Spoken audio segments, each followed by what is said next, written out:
नमस्ते। नमस्ते। ध्यान से परिचय के इस सेशन में आप सभी का स्वागत है।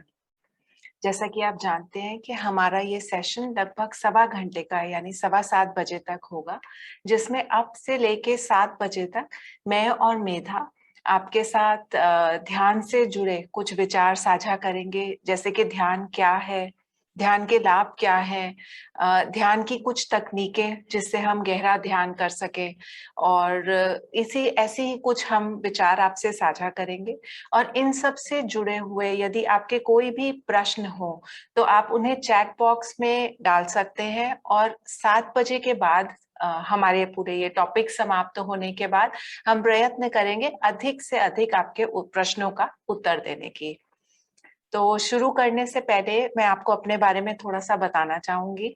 मेरा नाम डॉली है, और आनंद संघ के साथ मैं लगभग 2004 या 2005 से जुड़ी हुई हूँ, लेकिन मेरी आध्यात्मिक यात्रा 2016 में आरंभ हुई, जब मैंने स्वयं को ध्यान के पहले चरण के लिए स्वयं को रजिस्टर किया।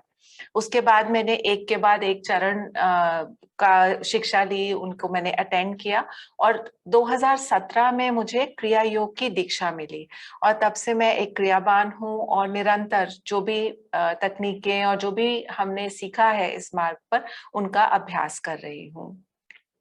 अब मैं आगे जाने के लिए सबसे पहले आपको आनंद संघ के बारे में थोड़ा सा बताना चाहूंगी, और आपके साथ जो हमारे गुरुओं की वंशावली है उनके बारे में कुछ चीजें बताना चाहूंगी। सबसे पहले ये तस्वीर है स्वामी क्रियानंद जी की। स्वामी क्रियानंद जी, जिन्होंने 1969 में आनंद संघ की स्थापना करी। स्वामी क्रियानंद जी ने 1948 से 1952 तक का समय अपने गुरु परमहंस योगानंद जी के साथ बिताया, और इसके बाद का अपना पूरा जीवन उन्होंने अपने गुरु की शिक्षाओं को संसार के साथ बांटने में लगा दिया। यह तस्वीर है परमहंस योगानंद जी की। मैं आशा करती हूँ कि आप में से बहुत लोगों ने इनके बारे में सुना होगा। यह एक सबसे फेमस एक पुस्तक, आध्यात्मिक पुस्तक, एक योगी की आत्मकथा के लेखक हैं। और क्योंकि हम एक योगी की आत्मकथा के बारे में बात कर रहे हैं, तो मैं आपको एक पोल आंसर करने के लिए आपसे प्रार्थना करूंगी, जिसमें कि हम आपसे पूछ रहे हैं कि क्या आपने एक योगी की आत्मकथा पुस्तक पढ़ी है या इसके बारे में सुना है, हाँ या ना।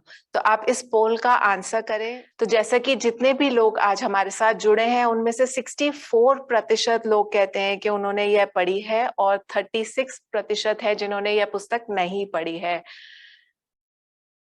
तो जिन लोगों ने यह पुस्तक नहीं पढ़ी है, हम उनसे निवेदन करेंगे कि वह इस पुस्तक को अवश्य पढ़ें, क्योंकि जब हम अध्यात्म के मार्ग पर प्रगति की बात करते हैं तो हमें एक आशीर्वाद, एक वाइब्रेशन की आवश्यकता होती है, कृपा की आवश्यकता होती है। और योगानंद जी ने कहा है कि इस पुस्तक में उनकी वाइब्रेशंस हैं जो कि हमें मदद करती हैं अध्यात्म के मार्ग पर अच्छी गति से प्रगति करने के लिए। तो आप इसे जरूर पढ़ें। यह अगली तस्वीर है स्वामी श्री युक्तेश्वर जी की, जो कि परमहंस योगानंद जी के गुरु हैं, यानी कि हमारे परम गुरु है। अब मैं आपको दूसरी तरफ यह तस्वीर दिखाना चाहूंगी, जो है लहरी महाशय जी की तस्वीर। लहरी महाशय जी ने हम सभी की तरह एक सांसारिक जीवन जिया, और वो रेलवेज में अपनी जिम्मेदारियां पूरी करने के लिए रेलवेज में नौकरी करते थे। और एक बार अपने काम के सिलसिले में उन्हें रानीखेत जाना पड़ा, जहां पे कुछ दूर हिमालय में उनकी मुलाकात अपने गुरु महाअवतार बाबा जी से हुई। और अपनी इस मुलाकात के दौरान महाअवतार बाबा जी ने लहरी महाशय जी को क्रिया योग की दीक्षा दी, और साथ में एक जिम्मेदारी भी सौंपी कि उन्हें इस विज्ञान को, जो ये क्रिया योग की साइंस है, जो उस समय तक लुप्त हो चुकी थी, उसे एक बार फिर संसार में ताजा करना है, रिवाइव करना है। और ये अगली तस्वीर है महाअवतार बाबा जी की। महाअवतार बाबा जी जो एक चिरायु संत हैं, और कहा जाता है कि आज भी हिमालय में निवास करते हैं। ये अगली तस्वीर यहाँ पर है श्री कृष्ण और जीसस क्राइस्ट की। परमहंस योगानंद जी ने एक योगी की आत्मकथा में लिखा है कि जीसस क्राइस्ट और श्री कृष्णा यह क्रिया योग या उससे मिलती जुलती तकनीकों में निपुण थे, और यहाँ पर यह तस्वीरें कुटस्थ चैतन्य का प्रतीक है। तो अब मैं आपको योग के मार्ग के बारे में और बताना चाहूंगी। तो सबसे पहले हम बात करते हैं कि योग है क्या। योग एक संस्कृत का शब्द है जिसका अर्थ है एकीकरण। एक स्तर पर उसे अपने स्व का एकीकरण भी माना जाता है, लेकिन अध्यात्म की दृष्टि से जब हम बात करते हैं तो उसे आत्मा का परमात्मा से एकीकरण समझा जाता है। और जब इस अवस्था में एक मनुष्य इस अवस्था में पहुंचता है, तब वह ना केवल यह एकीकरण परमात्मा के साथ महसूस करता है, बल्कि वह यह एकीकरण संसार में उपस्थित उपलब्ध हर चीज के साथ, चाहे वो प्रकृति हो, दूसरे लोग हो या कोई भी चीज हो, उन सब के साथ यह एकीकरण को अनुभव करता है। अब और ये सारे अनुभव, यह एकीकरण, एकत्व जो महसूस करता है वह करता है ध्यान की प्रयोगशाला में। अब अगर हम देखें तो यह एकीकरण अनुभव करना योग का एक उच्चतम उद्देश्य है, और शायद बहुत से लोगों को यह पता भी नहीं होता कि योग का यह मकसद है या यह उद्देश्य है। फिर भी अगर हम देखते हैं तो हर जगह आजकल हमें यही सुनने को मिलता है कि हर व्यक्ति एक दूसरे से ध्यान साधना को अपने दिनचर्या में लाने का अनुरोध करता है। चाहे हम कहीं भी चले जाते हैं, बहुत से लोग या डॉक्टर्स भी हमें यही कहते हैं कि हमें अपनी दिनचर्या में ध्यान साधना को एक स्थान देना चाहिए, और ध्यान साधना हमारे लिए बहुत ज्यादा आवश्यक बताई जाती है। और केवल इतना ही नहीं, यदि आप देखेंगे तो बहुत से स्कूलों में ध्यान साधना को, योग को हमारे पाठ्यक्रम का एक हिस्सा बनाने की बात चल रही है कि उसे एज अ कोर्स इंक्लूड होना चाहिए हमारे आने वाली पीढ़ी के लिए। तो ऐसा क्या है जो ध्यान साधना को, मेडिटेशन को इतनी ज्यादा वैल्यू दी जाती है, इतना ज्यादा उसे प्रमोट किया जाता है? और उसका कारण है कि ध्यान साधना से जुड़े बहुत से ऐसे लाभ हैं जो हम अपने जीवन में अनुभव करना शुरू करते हैं योग के उच्चतम उद्देश्य को प्राप्त करने से बहुत पहले। यानी कि जब हम ध्यान आरंभ करते हैं, अपने स्केड्यूल में लेके आते हैं, अपनी दिनचर्या में, रूटीन में लाते हैं, तब बहुत से लाभ हमें महसूस होने लगते हैं एकीकरण अनुभव करने से बहुत पहले, या ईश्वर को प्राप्त करने से भी पहले। और यह लाभ जो हम अनुभव करते हैं, यह हमारे शारीरिक स्तर पर, मानसिक, भावनात्मक, आध्यात्मिक, हर स्तर पर हम यह अनुभव करने लगते हैं।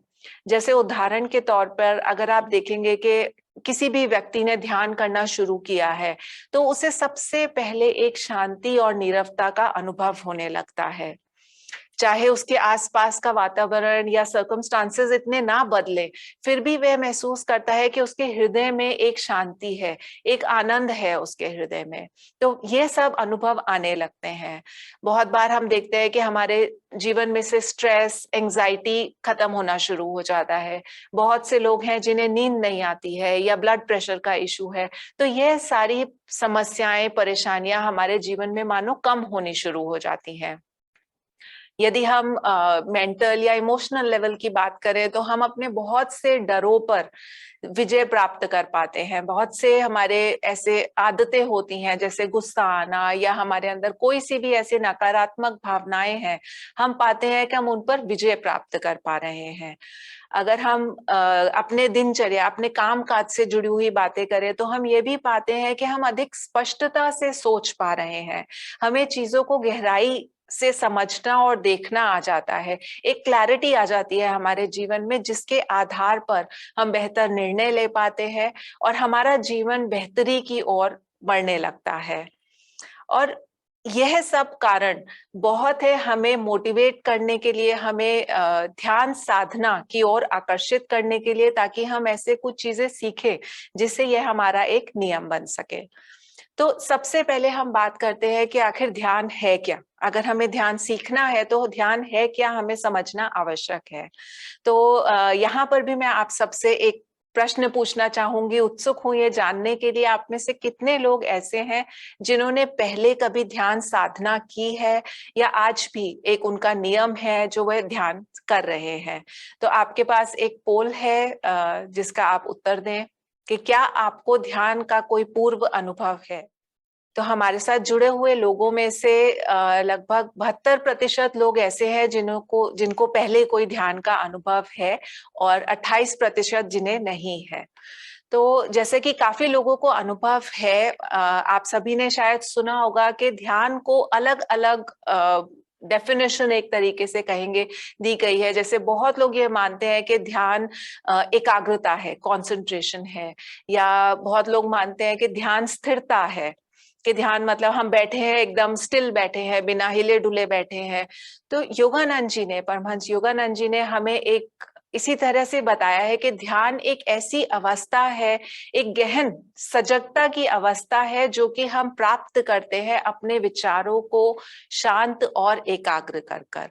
यानी कि जब हम ऐसी कुछ चीजें या तकनीकें करते हैं जिससे हम अपने विचारों को रोक देते हैं, अपने विचारों को शांत कर पाते हैं और अपनी पूरी ऊर्जा को किसी एक चीज पर केंद्रित करते हैं, तब हम एक गहन सजगता की अवस्था में आते हैं। यानी एक डीप अवेयरनेस की हमारी एक स्टेट आ जाती है और उस स्टेट को हम ध्यान कहते हैं।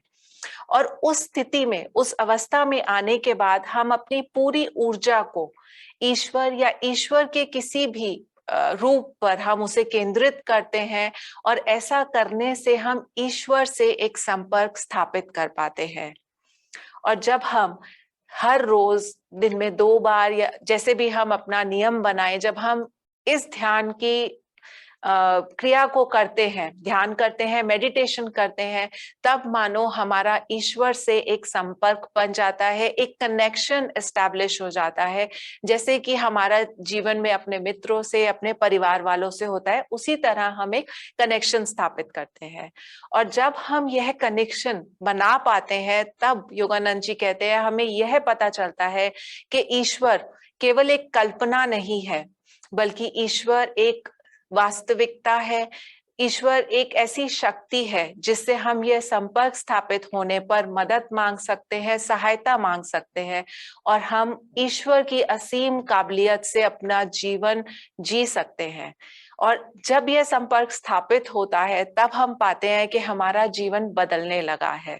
क्यों? क्योंकि ईश्वर से संपर्क स्थापित होने पर हम ना केवल अपनी प्रार्थना ईश्वर तक करते हैं, लेकर जाते हैं कि ईश्वर हमें ये चाहिए, ये चाहिए, बल्कि हम शांत होकर स्थिरता से बैठते हैं और ईश्वर का उत्तर सुनते हैं कि ईश्वर ने हमें हमारे जो भी हमारी इच्छाएं हैं, जो भी हम आगे अपने जीवन में पाना चाहते हैं, उनको प्राप्त करने के लिए ईश्वर हमें क्या मार्गदर्शन दिखा रहे हैं। और जब हम ईश्वर के दिखाए मार्ग पर चलते हैं, तब हम पाते हैं कि हमारी काबिलियत असीम हो गई है, क्योंकि हम केवल अपनी काबिलियत से कार्य नहीं करते हैं, बल्कि ईश्वर की असीम काबिलियत से हम हर कार्य को करते हैं, अपने जीवन को जीना आरंभ करते हैं। और जब हम यह कर पाते हैं, तब हम देखते हैं ना केवल हमारा जीवन रूपांतरित होने लगता है, बल्कि हमसे जुड़े हुए बाकी सभी लोगों का, हमारे परिवार वालों का, उनका जीवन भी सकारात्मकता की ओर रूपांतरित होना शुरू हो जाता है। हमारे हालात तब्दील होना शुरू हो जाते हैं और हम देखते हैं कि हम बेहतर कार्य करना शुरू कर रहे हैं। अब ध्यान के लिए सबसे पहली जो हमें चीज देखनी है कि जिस चेतना के स्तर पर हम आम तौर पर अपना जीवन जीते हैं, उस स्थिति में ईश्वर से संपर्क बनाना संभव नहीं है, क्योंकि हमारे पास बहुत से डिस्ट्रैक्शंस होते हैं जो हमारा ध्यान इधर उधर लेकर जाते हैं।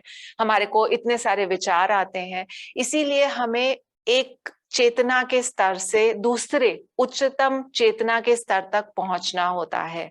क्योंकि ध्यान में हम एक स्तर से दूसरे स्तर पर जा रहे हैं, इसीलिए ध्यान को एक यात्रा का नाम भी दिया जाता है। और जैसे हर यात्रा में कुछ दिशा निर्देश होते हैं, कुछ रोड मैप होते हैं, इसी तरह हमारे स्क्रिप्चर्स में हमारे गुरुओं ने हमें दिशा निर्देश दिए हैं ध्यान में प्रगति करने के लिए और ध्यान के उच्चतम चेतना पर पहुंचने के लिए। और उसके लिए मैं अब मेधा को आमंत्रित करूंगी कि हमें यह दिशा निर्देशों के बारे में बताएं।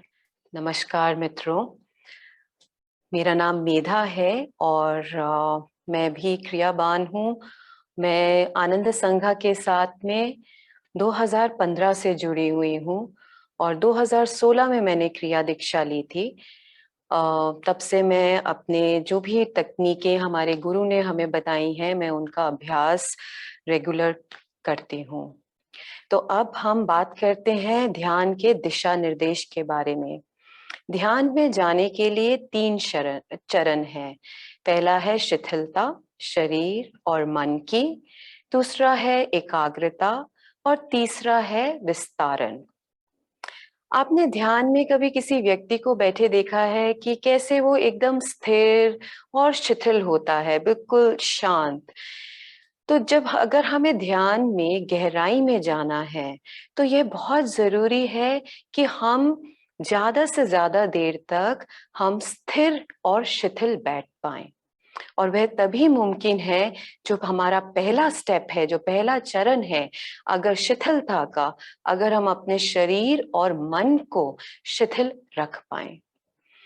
आपने देखा होगा कि हमारा मन जो है शरीर के उस भाग में जाता है जहां पे हमारे कहीं तकलीफ हो, कहीं कोई दर्द हो। अगर सर दर्द हो रहा है, हर समय हमारा जो मन है उस सर दर्द पे ही लगा रहता है। हम कोई भी कार्य ठीक से नहीं कर पाते हैं, या टांग में दर्द है या घुटने में दर्द है, जहां भी दर्द है हमारा मन वहीं जाता है।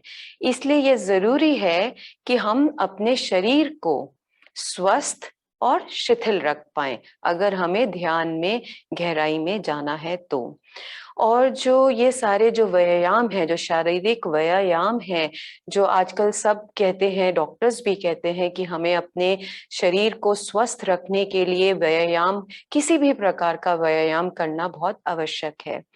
और ध्यान में जाने के लिए भी यह आवश्यक है कि हम कोई ना कोई अपना व्यायाम नियमित रूप से करें।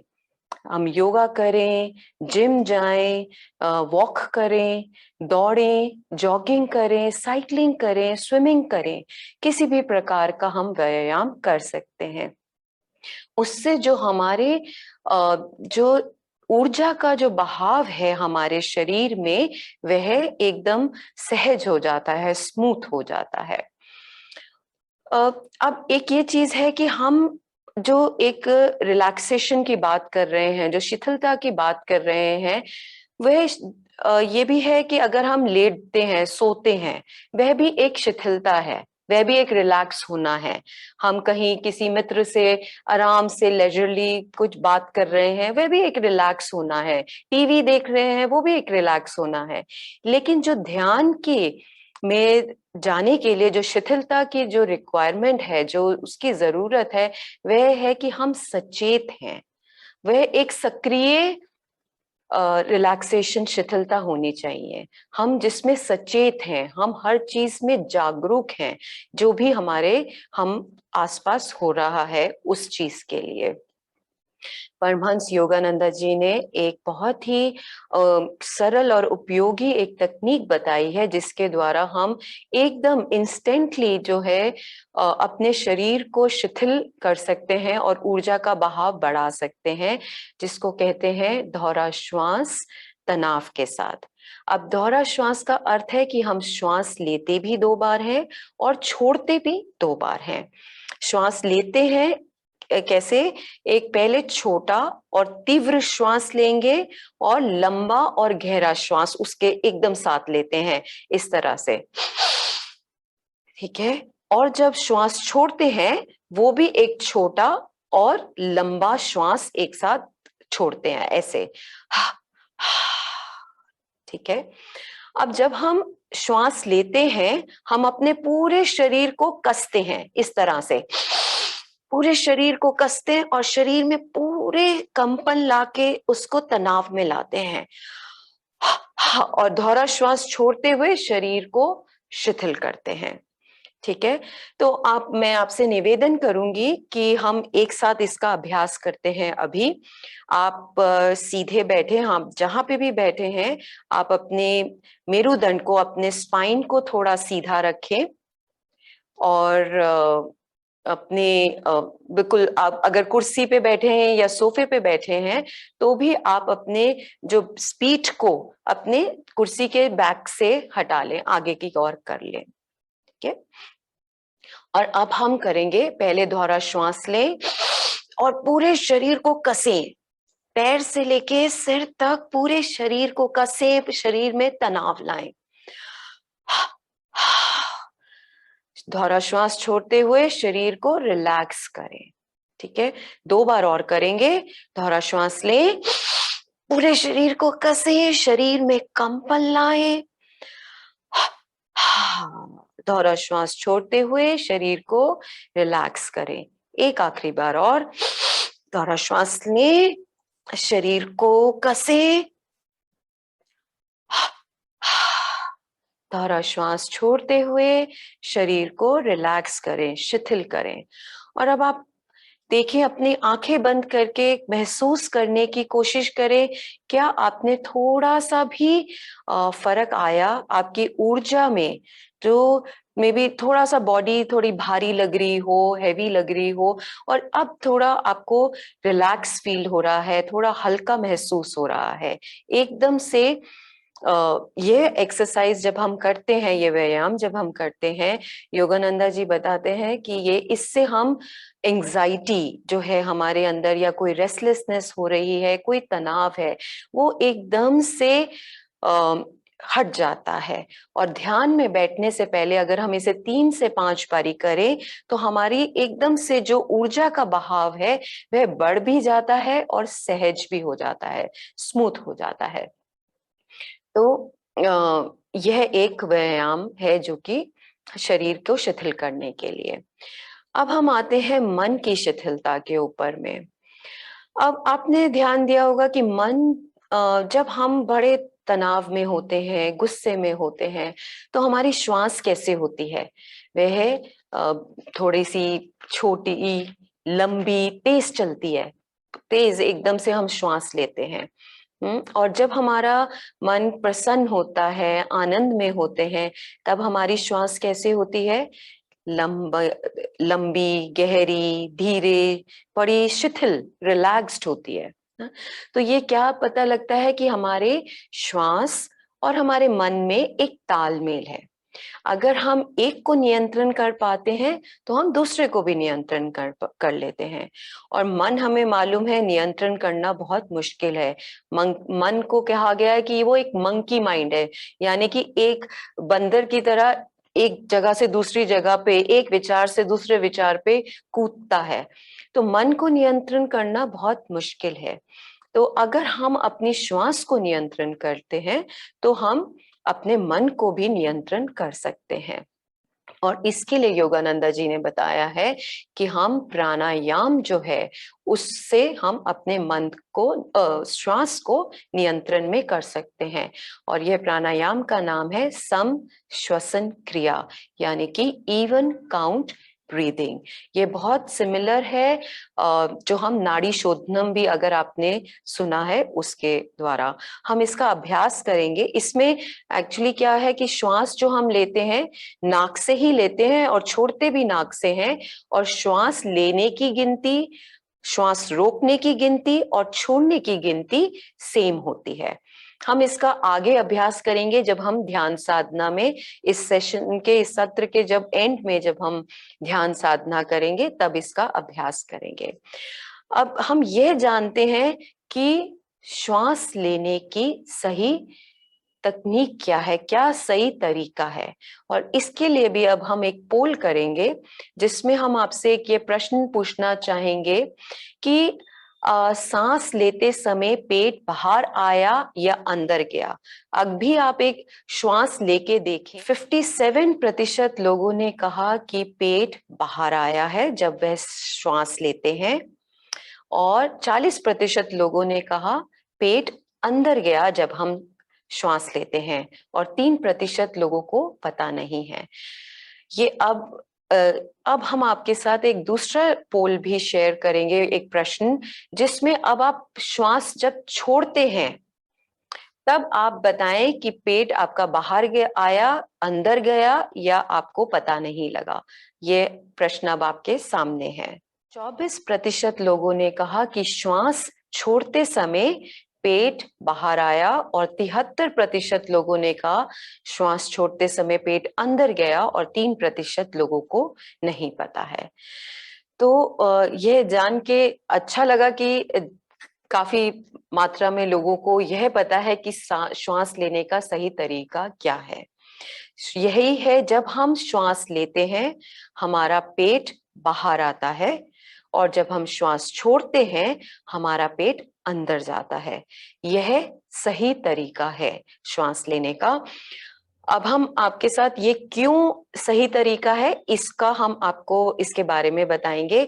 इसके लिए हम आपके साथ अभी एक स्क्रीन शेयर करने वाले हैं, एक पिक्चर आपको दिखाएंगे जिसके अंदर आपको ये बताएंगे कि क्यों यह सही तरीका है। तो आप अपने स्क्रीन पे एक पिक्चर देख पा रहे हैं, जो आपके राइट साइड पे सीधे हाथ की जो पिक्चर है उसके अंदर में एक गुंबद आकार का आप एक मांसपेशी देख पा रहे हैं। एक तो लंग्स हैं, फेफड़े हैं, और फेफड़ों के नीचे एक गुंबद आकार की एक मांसपेशी है जिसे कहते हैं डायाफ्राम। ये डायाफ्राम जो है ओरिजिनल उसमें हमारी जो पोजीशन होती है वो एक ऊपर की ओर उठी हुई होती है। तो जब हम श्वास बाहर की लेते हैं, हमारा पेट सही तरीके से जब हम श्वास लेते हैं हमारा पेट बाहर आता है, तो ये जो मांसपेशी है ये सीधी हो जाती है, जैसा कि लेफ्ट साइड की पिक्चर में दिखाया गया है। और जब ये मांसपेशी जो है ये फेफड़ों और पेट के बीच में है, तो क्या होता है कि जब ये मांसपेशी सीधी होती है तो फेफड़ों को फैलने के लिए, फूलने के लिए और जगह मिल जाती है। तो हम ज्यादा से ज्यादा जो ऑक्सीजन है अपने अंदर ले पाते हैं।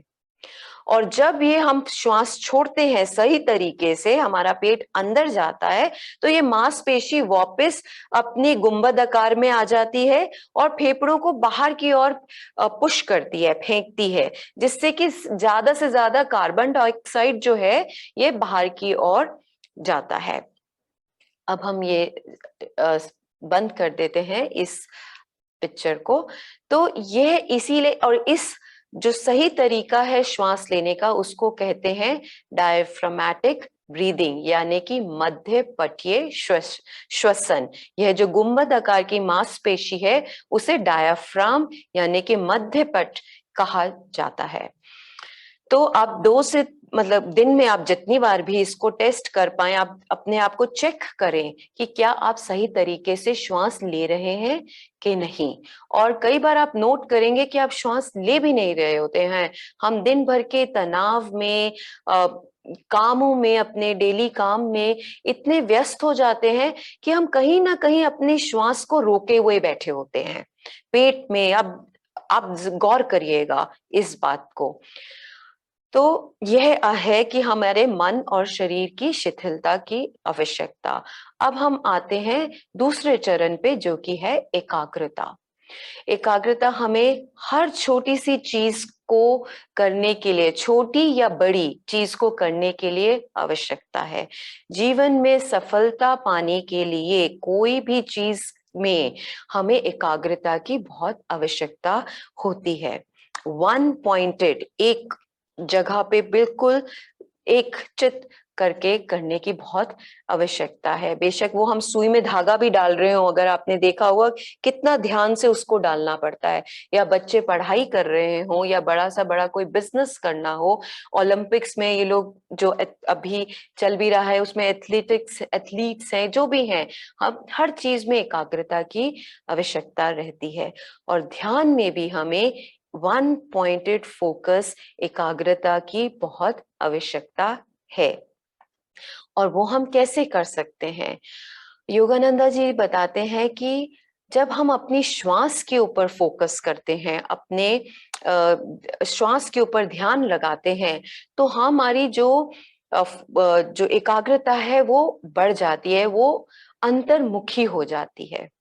और ये क्यों कहा गया है, श्वास के ऊपर इतना जोर क्यों दिया है योगियों ने, हमारे सब गुरुओं ने?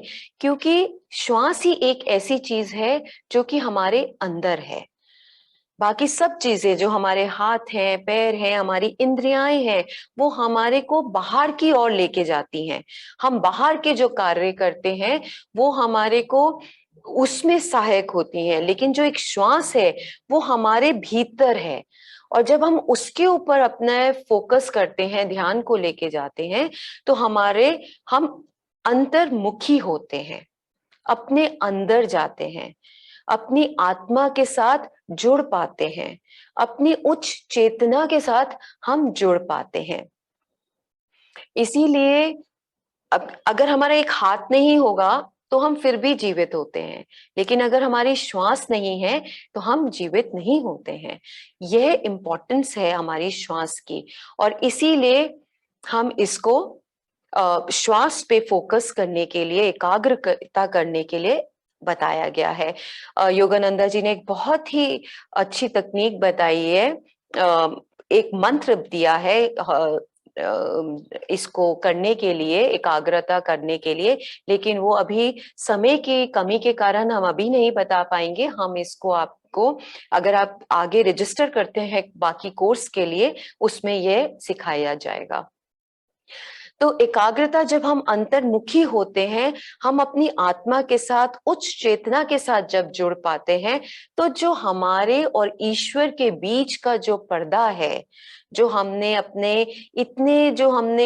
बाधाएं बना के रखी हुई हैं ईश्वर के साथ एकीकरण करने के लिए, वो सब पर्दे जो हैं हट जाते हैं, और हम तीसरे चरण में पहुंच जाते हैं ध्यान के, जो कि विस्तारण है, जहां पे ईश्वर और हमारे बीच में कोई अंतर नहीं रह जाता। जैसे डॉली ने बताया था कि एकीकरण, ध्यान क्या है? एकीकरण, ईश्वर के किसी पहलू के साथ, किसी एक रूप के साथ उनका, एक हमारा और उनका मिलन होना।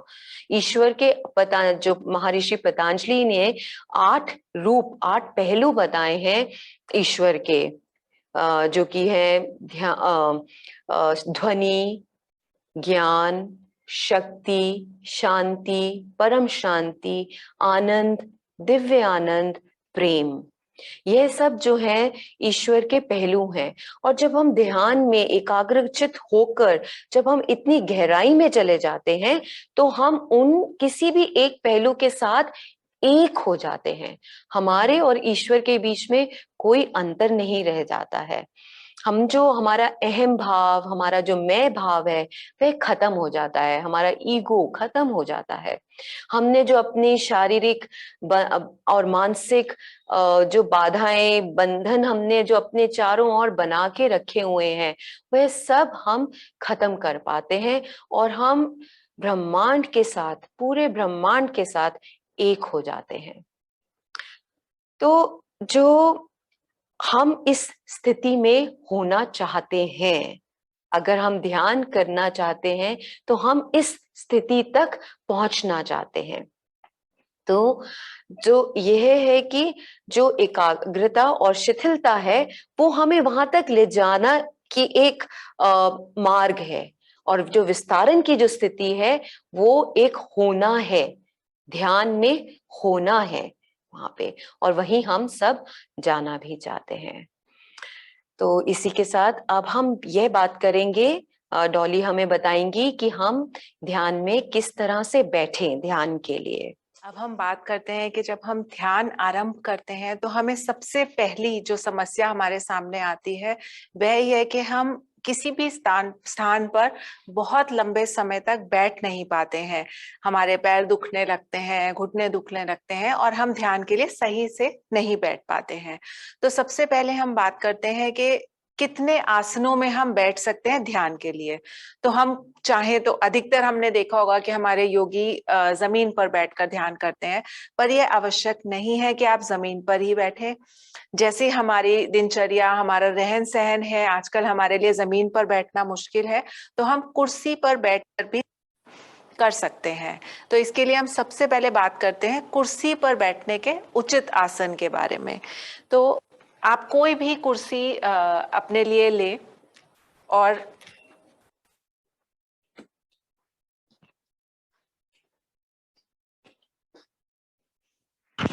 जब आप कुर्सी पर बैठेंगे तो आपने यह ध्यान रखना है कि हमारी कमर जो है वो कुर्सी की पीठ से अलग होनी चाहिए। हमें कुर्सी पर ऐसे टेक कर, अपनी बैक टेक कर नहीं बैठना है। सबसे पहले हमें ध्यान रखना है कि हमारी पीठ जो है, हमारा मेरुदंड एकदम सीधा होना चाहिए। अगली चीज जो हमें ध्यान रखनी है वह है कि हमारे पैर जो हैं वह जमीन पर एकदम फ्लैट होने चाहिए। अब जैसा कि आप देख रहे हैं कि इस कुर्सी की जो हाइट है और जो मेरी लंबाई है उसकी वजह से मैं पैर पूरे नहीं टेक पा रही हूँ जमीन पर। तो आप कोई भी गद्दी या कुशन का इस्तेमाल करें अपने पैरों के नीचे और यह ध्यान रखें कि हमारे पैर जमीन पर फ्लैट रहे, कि हम सीधे पैर बैठेंगे। अगली चीज जो हमें ध्यान रखनी है वह है कि हमारे घुटनों पर 90 डिग्री का एंगल बनना चाहिए, यानी हमारे घुटने ऐसे ऊपर नहीं होने चाहिए और या फिर ज्यादा नीचे नहीं होने चाहिए। तो आपको अपने हाइट के हिसाब से, अपने कद के हिसाब से आपको कुर्सी के साथ एडजस्टमेंट करना है। जैसे कि यदि आप ज्यादा लंबे हैं, आपके पैर ज्यादा लंबे हैं, तो आप इस तरह से एक कुशन अपने नीचे रखकर बैठ सकते हैं। तो आप देखेंगे कि फिर आपके पैरों का यहाँ पे एंगल 90 डिग्री का बन जाना चाहिए। अगली चीज जो हमें ध्यान रखनी है वह है कि हमारा सीना उठा हुआ रहना चाहिए, खुला हुआ रहना चाहिए और हमारे कंधे पीछे की तरफ एकदम विश्रांत होने चाहिए, ऐसे झुके हुए नहीं होने चाहिए। हमें सीधा बैठना है बिल्कुल। हमारे हाथ जो है, हमारी हथेलियां हमारे पेट और जांघों के संधि स्थल पर रखें। अगर आपको शुरू में थोड़ी परेशानी होती है तो आप उन्हें थाइस पे, अपनी जांघों पर भी रख सकते हैं। लेकिन अगर हम हाथ यहाँ रखते हैं तो इससे हमें अपना सीना खुला रखने में मदद मिलती है। और हमारी हथेलियां जो है वह ऊपर की ओर होनी चाहिए, जिसका मकसद है कि हम ईश्वर की कृपा अपने ध्यान में लेने के लिए तैयार है। तो हमारा हृदय भी खुला है, हमारी हथेलियां भी खुली हुई हैं। अगली चीज जो हमें ध्यान रखनी है वह है कि हमारी ठुड्डी जो है, हमारा चिन जमीन से समांतर पैरेलल होना चाहिए। हमारी गर्दन ऐसे ऊपर नहीं होनी चाहिए, ना ही नीचे होनी चाहिए, बल्कि जमीन से समांतर। तो इस पोजीशन में या इस आसन में बैठकर जब हम ध्यान करते हैं तो हमें लंबे समय तक बैठना आसान होता है। अगली चीज, जैसे कि हमने बात करी कि हम परम चेतना या एक चेतना के उच्चतर स्तर से संपर्क बनाने की कोशिश कर रहे हैं, तो उसके लिए बंद आंखों में हमें अपनी नजरों को ऊपर की ओर रखना है। और इसको करने के लिए हमें जो तकनीक हमारे गुरुओं ने दी है वह है कि जब हम अगर अपना हाथ ऐसे सीधा रखेंगे और उसके बाद इससे थोड़ा 45 डिग्री तक ऊपर लाएंगे कि हमारे अंगूठे का जो टिप है वो हमारे सर के लेवल में आएगा। तो अगर हम इस लेवल पर अपनी नजरें बनाकर रखें और यहीं पर पूरे ध्यान में अपने गेस को, अपनी नजरों को उठा के रखेंगे, तो हम परम चेतना से संपर्क स्थापित कर पाएंगे। तो जब भी आप ध्यान के लिए बैठें, यह जरूर निश्चित करें कि हमारी बंद आंखों में हमारी नजरें ऊपर की ओर उठी हुई हैं। तो हमें ध्यान रखना है कि हमारी बैक सीधी हो, मेरुदंड सीधा हो, हमारे पैर पूरे जमीन पर टिके हुए हों, घुटनों पे 90 डिग्री का एंगल बना हुआ हो, सीना उठा हुआ, कंधे विश्रांत, ठुड्डी जमीन से समांतर और नजरें ऊपर की ओर उठी हुई। अब बहुत बार लोगों को यह भी है कि ज्यादा देर कमर सीधी रख के नहीं बैठ पाते हैं या कमर में कोई तकलीफ होती है, तो आप उसके लिए चाहे तो इस तरह एक छोटी सी गद्दी कुर्सी और कमर के बीच लगा सकते हैं, सिर्फ अपने लोअर बैक को सपोर्ट देने के लिए। इसमें आप ऐसे नहीं कर सकते हैं, सिर्फ यहाँ पर गद्दी लगाएं ताकि आपको एक सपोर्ट मिल सके। अब एक चीज और आपने जो देखी होगी कि अधिकतर जो हमारे संत लोग हैं वह सब एक आसन का प्रयोग करते हैं ध्यान साधना के लिए। वह एक आसन पर बैठकर ध्यान करते हैं और उसका उद्देश्य यह है कि पृथ्वी में कुछ ऐसी शक्तियां होती हैं जो हमारी ऊर्जा को नीचे की ओर खींचती हैं और वह आसन हमें प्रोटेक्ट करता है, उस ऊर्जा को नीचे जाने से रोकता है, क्योंकि ध्यान में हमारा मकसद है अपनी पूरी ऊर्जा को भीतर और ऊपर की ओर लेकर जाना। तो इसमें वह हमें मदद करता है। तो आप इसके लिए कोई भी आसन जो कि ऊनी हो या रेशमी हो, आप उसका प्रयोग कर सकते हैं। जैसे हमारे पास ये आसन है जो एक तरफ से रेशमी है और दूसरी तरफ से ऊनी, और यह हमारी ऊर्जा को नीचे जाने से रोकता है। तो जब आप ध्यान के लिए बैठे, अगर आप कुर्सी पर बैठे हैं तो इस तरह आसन का प्रयोग करें कि वो कुर्सी की बैक से लेकर पूरा नीचे तक भी जाए। तो यह आसन हमारे पास थोड़ा छोटा है, पर वो पूरा ऐसे ऊपर से नीचे तक जाए। और जब आप बैठे हैं तो आपके पैर आसन के ऊपर होने चाहिए, यानी पृथ्वी से, धरती से कहीं भी हमारा शरीर संपर्क में ना आए। तो यह हमारा कुर्सी पे बैठने का आसन है। अब मैं आपको जमीन पे बैठने के आसन के बारे में बताऊंगी। तो जैसे हमने आसन प्रयोग किया कुर्सी के लिए, वैसे ही हम जमीन पर बैठने के लिए भी आसन का प्रयोग करेंगे। जमीन पे बैठने के लिए यदि आपका शरीर लचीला है तो आप पूर्ण पद्मासन में बैठ सकते हैं। मैं पद्मासन में नहीं बैठ सकती हूँ, तो मैं आपको बाकी आसन दिखाती हूँ। आप यदि कुछ भी संभव नहीं है तो आप सुख आसन में, यानी कि आलती पालती मारकर भी ध्यान कर सकते हैं। यदि आप कुछ हद तक लचीले हैं तो आप अर्ध पद्मासन में इस तरह से भी बैठ सकते हैं, एक पैर नीचे और एक पैर ऊपर कर कर, या पूर्ण पद्मासन जैसे हमने बात करी। अब इसमें आप देखेंगे अधिकतर होता क्या है कि ऐसी आसनों में भी हम बहुत लंबी देर तक नहीं बैठ सकते हैं, अर्ध पद्मासन या कि सुखासन में भी। तो इसके लिए भी हम कुछ गद्दियों का, कुशन्स का, मेडिटेशन के इनके चीजों का हम इस्तेमाल कर सकते हैं। सबसे पहली चीज ये है कि जब हम बैठते हैं तो इस तरह से एक कुशन, हम सलाह देंगे कि एक कुशन के ऊपर बैठे, गद्दी के ऊपर बैठे, क्योंकि इससे आप देखेंगे कि आपको बहुत सहायता मिलेगी अपनी कमर को सीधा रखने के लिए। यदि हम बिल्कुल ऐसे नीचे बैठेंगे तो थोड़ी देर में हमारी कमर झुक जाती है, हम थक जाते हैं। लेकिन इस तरह से बैठने से हम देखते हैं कुशन के एज पे कि हमें सहायता मिलती है अपनी बैक को सीधा रखने में। अब हमारे घुटने भी दुख जाते हैं, जिसके लिए आप इस तरह जितने भी कुशन आपको लगे जरूरी है अपने घुटनों के नीचे लगाएं, ताकि घुटने हवा में ना रहे। ऐसे टिके रहेंगे तो हमें कोई भी परेशानी महसूस नहीं होती है। अपनी सहूलियत के हिसाब से एक या दो, जितने भी आप कुशन यूज करना चाहें उन्हें आप यूज करें। तो आप इस तरह जमीन पर या कुर्सी पर बैठ सकते हैं।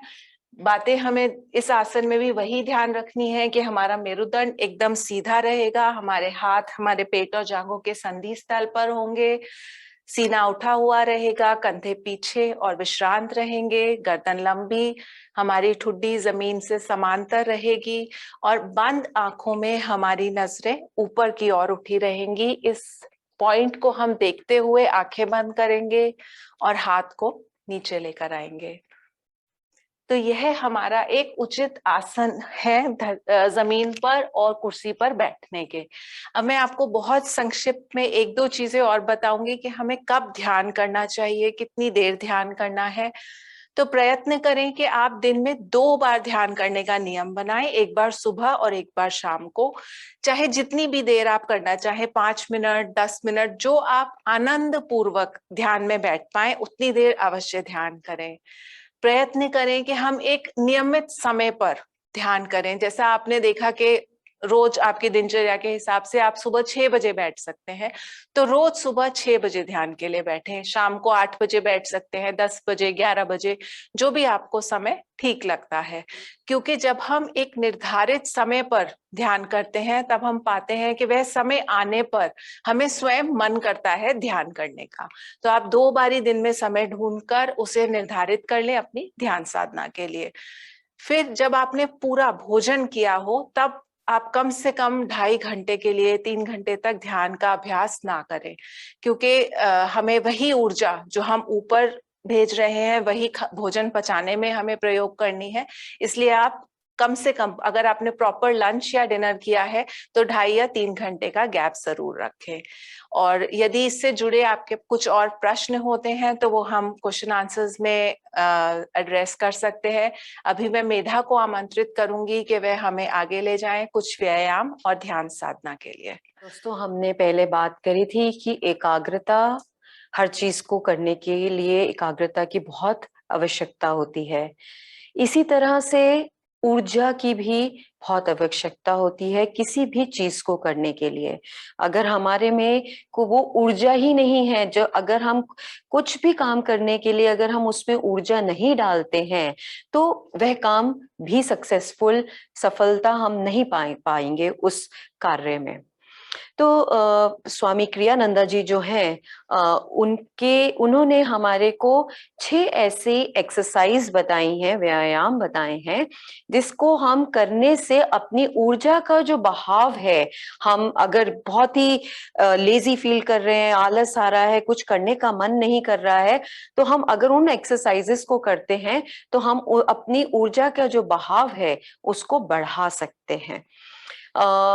उसको करने से पहले हम अभी एक साथ करेंगे उसका अभ्यास। 6 एक्सरसाइजेस हैं, उसमें से आज हम 3 करेंगे। उनको करने से पहले मैं आपसे एक तो निवेदन करूंगी, आप अपनी जगह पे खड़े हो जाएं। अगर आपने कान में ईयरफोन्स या हेडफोन्स कुछ भी लगाया है तो आप उनको हटा लें, क्योंकि हम थोड़ा हाथ वगैरह की मूवमेंट करेंगे। और आप स्पीकर पे अपने फोन को, लैपटॉप को डाल सकते हैं। जस्ट कुछ क्षण आपको देते हैं। आप थोड़ा अगर हमारे साथ अभ्यास करने वाले हैं तो आप अपनी जगह बना लें। और अब आप सबसे निवेदन है कि आप अपनी आंखें बंद करें। आंखें बंद करके इस समय आपकी ऊर्जा का बहाव, आपकी ऊर्जा को आप कितना नंबर देंगे, क्या मूल्यांकन करेंगे। इस समय 0 से लेके 10 के बीच में आपकी ऊर्जा का जो किस स्तर पे है, किस लेवल पे है आपकी ऊर्जा, उसको आप क्या नंबर देंगे। 0 मतलब कि कोई ऊर्जा नहीं है, बिल्कुल आप बहुत ही आलस में हैं, और 10 मतलब कि आप ऊर्जा से भरे हुए हैं। कुछ क्षण आपको देते हैं और अपने पास रखिएगा, अपने मन में वह नंबर रखिए।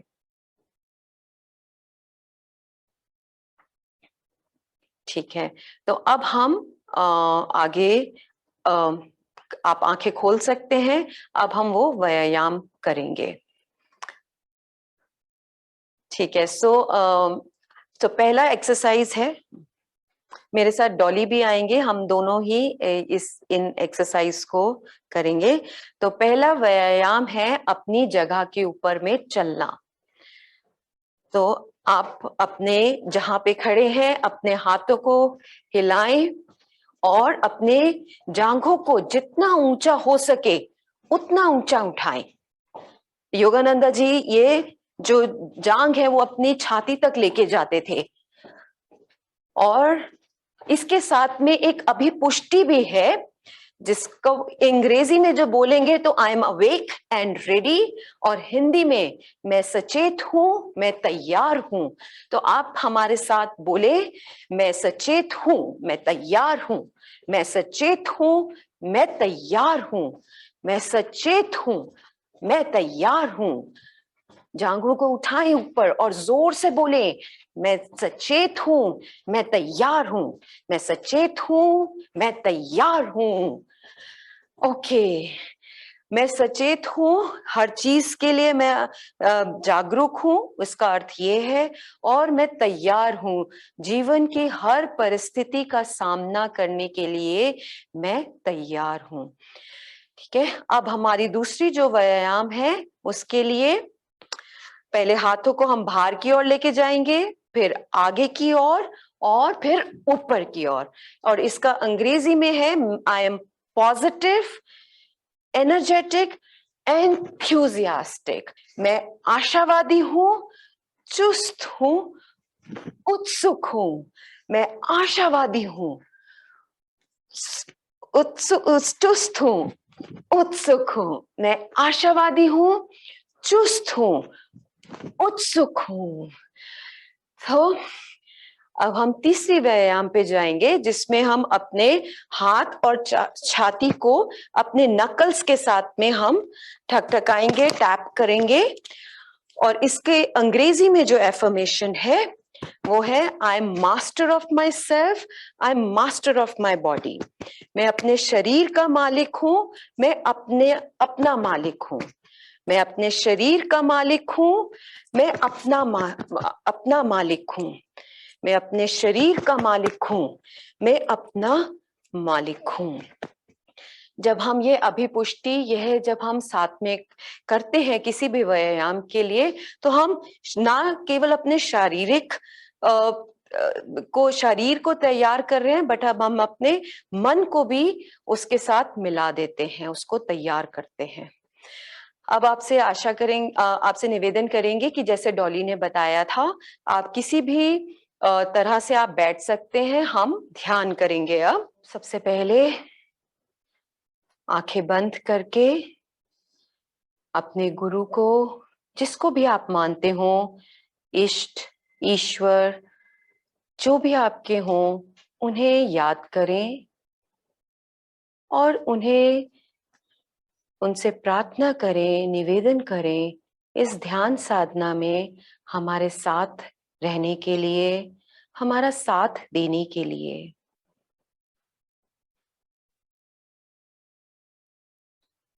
वे हमारा मार्गदर्शन करें, हम उनको ध्यान साधना में महसूस कर पाएं, अनुभव कर पाएं, ऐसा उनसे आशीर्वाद मांगे।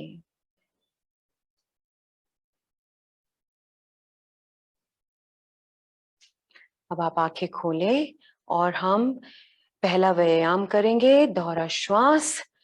तनाव के साथ दोहरा श्वास लें और अपने पूरे शरीर को कसें। दोहरा श्वास छोड़ते हुए शरीर को शिथिल करें। एक बार और।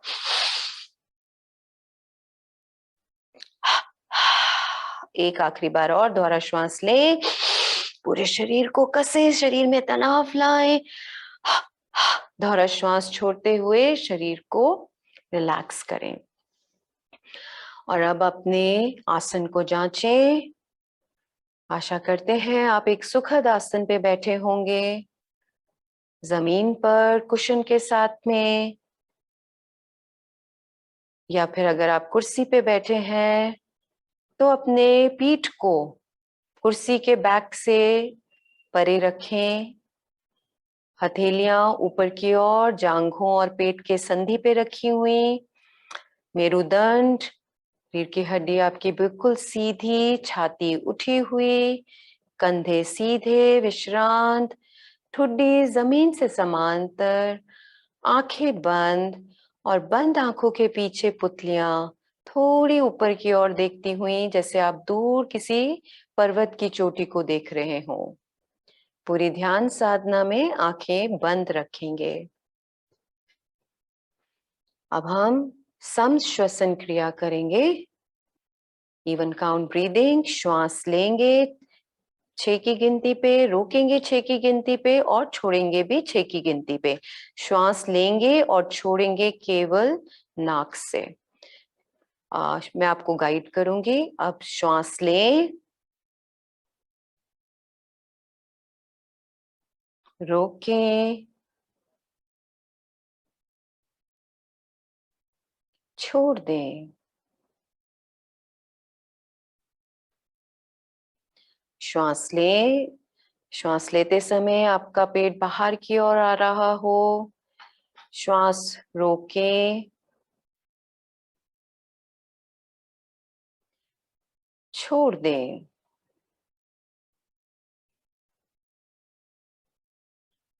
श्वास लें,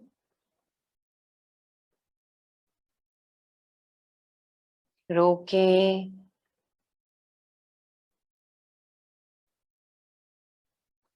छोड़ दें। एक आखिरी राउंड, श्वास लें,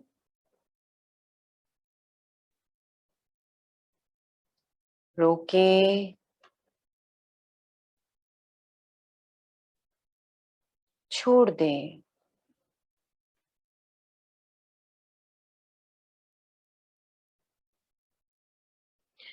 अब ये तकनीक को समाप्त करेंगे। अब आप अपने ध्यान को अपने कमरे के बाहर, जहां पे भी आप बैठे हैं, वहां के बाहर की जो ध्वनि है उस पे लेके जाएं। क्या कोई बात कर रहा है? ट्रैफिक है? हॉर्न की आवाज आ रही है? बारिश हो रही है? किसी भी तरह की ध्वनि, अपने कमरे से बाहर की ध्वनि पे अपने ध्यान को लेके जाएं।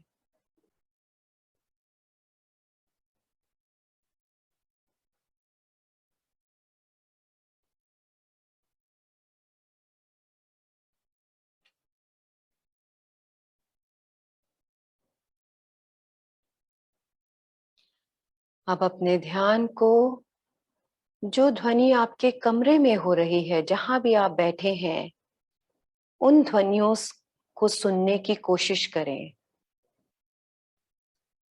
पंखे की आवाज, एसी की आवाज,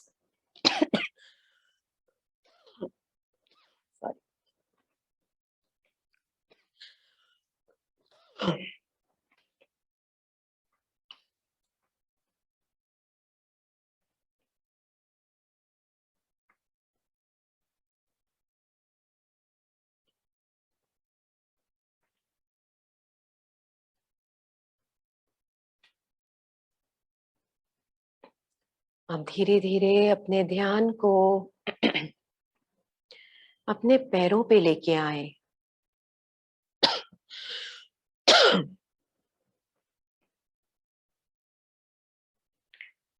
देखें कि आप जहां भी बैठे हैं, आपको कैसा महसूस हो रहा है अपने पैरों में। जब आप कुशन के साथ आपके पैर टच हो रहे हैं, या चादर के साथ, सोफे के साथ, किसी कारपेट के साथ, कैसा महसूस होता है आपको?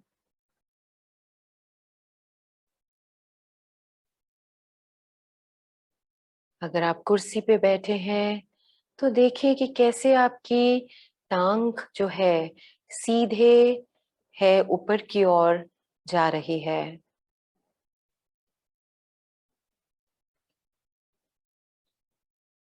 आपके जांघें, आप क्या महसूस कर पा रहे हैं अपनी जांघों पे जब आप जिस भी पोजीशन में बैठे हैं?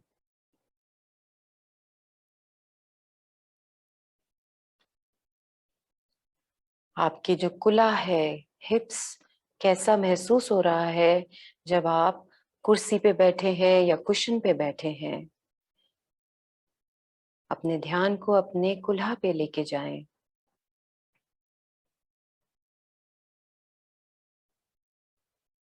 अब अपने ध्यान को अपने हाथों पे लाएं।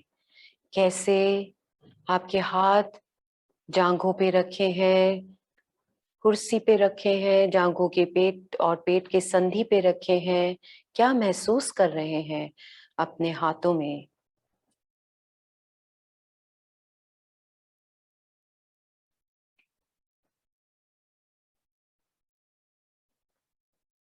अब अपने ध्यान को अपने मेरुदंड यानी कि रीढ़ की हड्डी पे लेके आए। कैसे वो सीधी है, बिल्कुल तनी हुई। पूरी बिल्कुल गर्दन के साथ जुड़ रही है। कंधे पे ध्यान लेके जाएं, बिल्कुल सीधे हैं।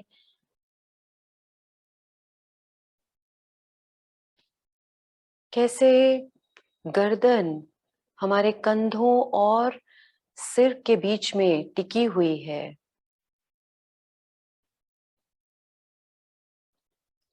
अपने ध्यान को अब अपने चेहरे पे लेके जाएं।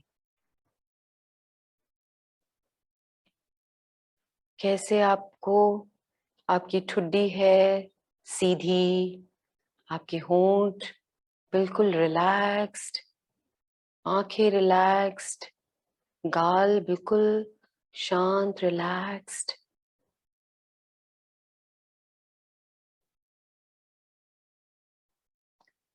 क्या आप चेहरे पे कोई हवा महसूस कर पा रहे हैं? अपने ध्यान को उस उस पे लेके जाएं। क्या महसूस कर रहे हैं आप अपने चेहरे पे?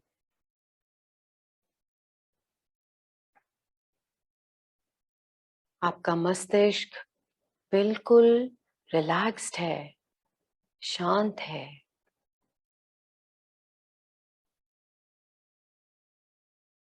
और आप धीरे धीरे अपने ध्यान को अपनी नासिका पे लेके आए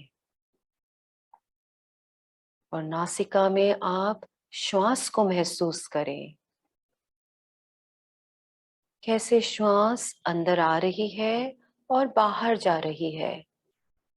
उसके आने और जाने को देखें। उसका नियंत्रण नहीं कर रहे, केवल आने और जाने को देख रहे हैं।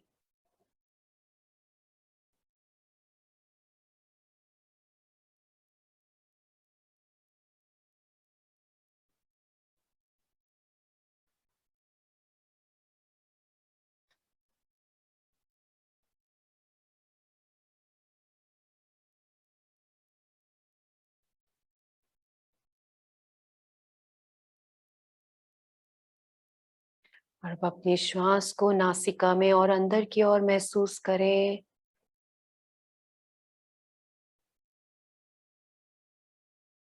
सिर्फ एक दर्शक की तरह उसके आने और जाने को देखें।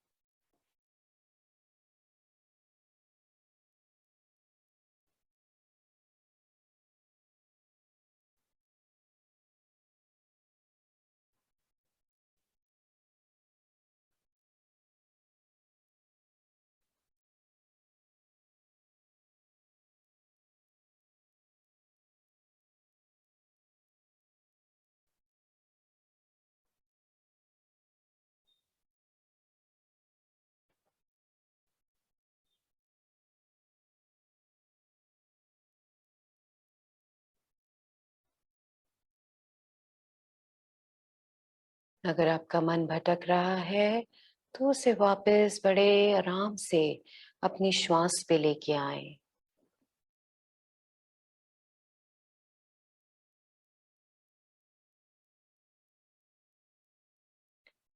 और अब आप श्वास को जाने दें और कुछ क्षणों के लिए बिल्कुल शांत बैठेंगे। अगर विचार आ रहे हैं, विचार को देखें, आने दें, आने दें और जाने दें। उनके साथ बहे नहीं।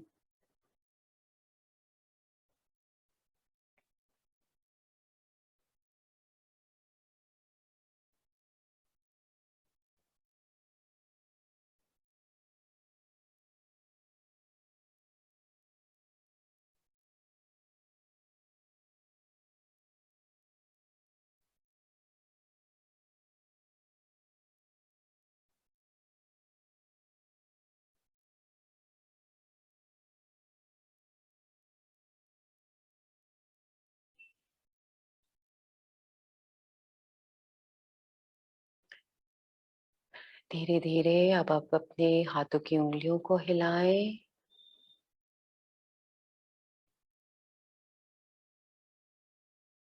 और हम ये ध्यान साधना समाप्त करेंगे एक लंबे ओम के साथ।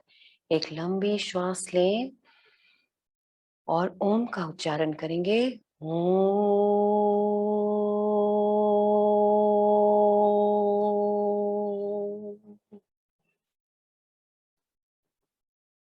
ओम शांति शांति शांति। आप अपनी आंखें खोल सकते हैं। यह एक बिल्कुल बहुत ही छोटा सा एक सैंपल था ध्यान साधना का, और भी तकनीकें हैं जो हम साथ साथ कर सकते हैं, लेकिन आशा करते हैं आपको बहुत महसूस हुआ होगा, कुछ डिफरेंस महसूस हुआ होगा।